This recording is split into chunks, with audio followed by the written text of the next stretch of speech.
Here we go again. Watford managerial change incoming. All of the big news outlets have run with this story this morning. That Paolo Pezzolano, Uruguayan manager, bought in for the 25-26 EFL Championship campaign at Watford, is going to be sacked just 9 games in. We're at international break number 2. It's not the traditional manager sacking graveyard. That's normally November, but this is not your traditional club when it comes to sacking managers. And leak. We're also being told that Javi Gracia, who was actually recently at Leeds, wasn't he, in the Premier League when they were throwing whatever they could at the wall to try and stay in the top league. He is going to be coming back because he managed Watford to the FA Cup final back in the 2018-19 season. You'll forgive me any factual errors as I make an off-the-cuff video about Watford and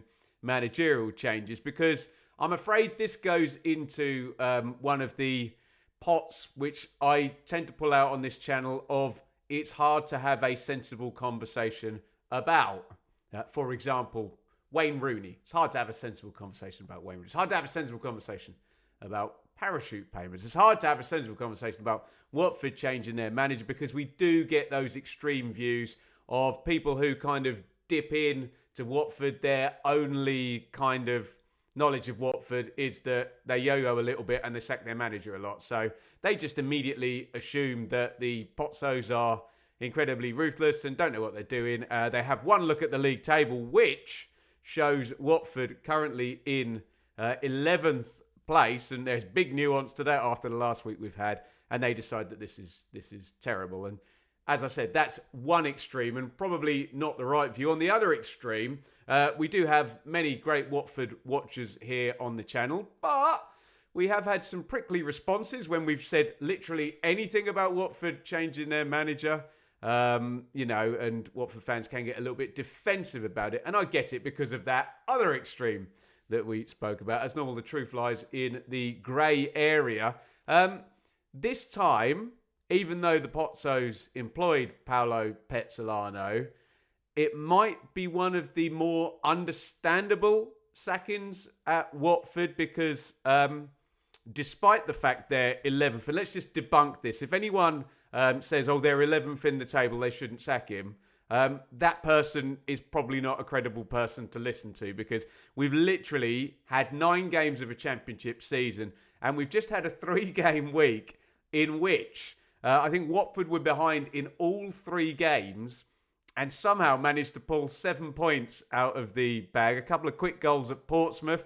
Remember that Pompey game had Iran Kunda subbed after like 30-35 minutes. He's been one of the star turns and one of the big transfer arrivals this year. I think, was it Preston they played earlier in the week, and the fans were not like Hull, earlier in the week on the Saturday to start the 3-game week, and we had you don't know what you're doing and some booing at half time, and it turned around and they won that game. And then again at the weekend, just bizarre, they went behind early to an own goal against Watford, and then the fullback scored twice in first half stoppage time, and they've spun it around again. It's been very, very odd this past week at Watford. But what had been building up, which you can't say was the case for Tom Cleverley, and was probably not really the case for Big Val Ishmael. Was he the last permanent? I can't even think. Did Wilder come in for a cup of tea after him? I don't quite remember. I think it was Big Val and then Tom Cleverley, where everyone was a little bit it was Wilder before Ishmael. There you go. There's been a lot, let's just say. I think both of those sackings were seen as quite harsh, and I think Ishmael had got a new contract. This one, I don't think the fans were having the manager. Probably more important than that, I don't think the players were having the manager. And Watford, we spoke about it on the Sportsman Untitled podcast, released this footage of what I guess was supposed to be Pezzolano leading the dressing room, and it all looked a bit awkward and all done through a translator, and I don't know. It didn't look like the players were necessarily being roused into action by a Churchillian speech by Mr. Pezzolano. I suppose Never mind fans, yes, they're important. Never mind players, yes, they're important. The Pozzos obviously weren't buying him because this is all breaking now that Pezzolano is going to go out. And it's difficult, isn't it, with the Pozzos, because it's the boy who cried wolf, really, isn't it? Whenever they sack a manager, people just take one look at the league table, reel off a list of how many managers they've had in the last however many years and draw their conclusion. And yes, those things are objective facts, but as I say, it's a bit more nuanced than that. And this didn't particularly appear to be working, and it didn't look like it was going to go great. And I suppose this is where people will be a bit irritated on Tom Cleverley's behalf. He's now off at Plymouth managing them down in League One. But I think it's the idea that, Mendy, Petrus, Alien, Iran Kunda's very good as well. They've got Loser playing now and working as well. Wiley, Marma, Semedo, Abanqua, Bola, Baxter, Cipriano, Wiley. Loads of players. Sorry, I said Wiley twice there, my bad. Loads of players been brought in the summer transfer window. And Pezzolano got backed and, they've pulled the rug, and I kind of get it. I honestly do. I get the argument that people will say, oh, it's not enough games to truly judge him. But I always give the example of my friend who went to university when we were younger, and he knew after 3 weeks that he wanted to leave. And if you know, you know, and it is a strength in life to hold up your hands and say, I got it wrong. We're not gonna stick with this one.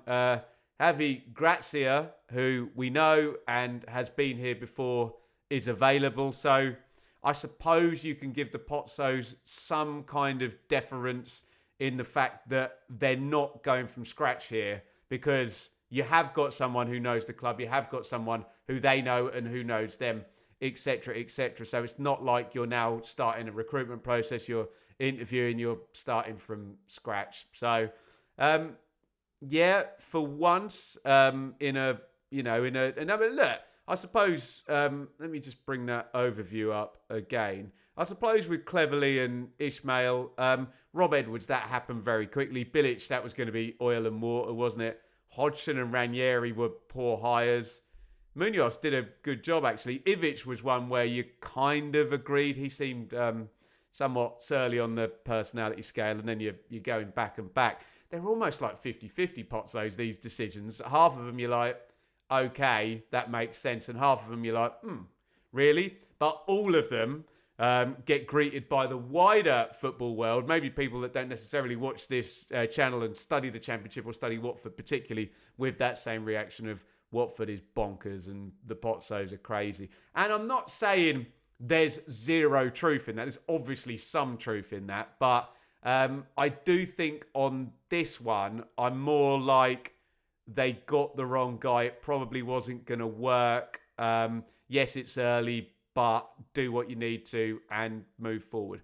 Let me know your thoughts down there in the comments on both the reported impending firing of Paolo Pezzolano and the reported impending re-arrival. Is that a word? Re-arrival? I'm going for it anyway. I don't care.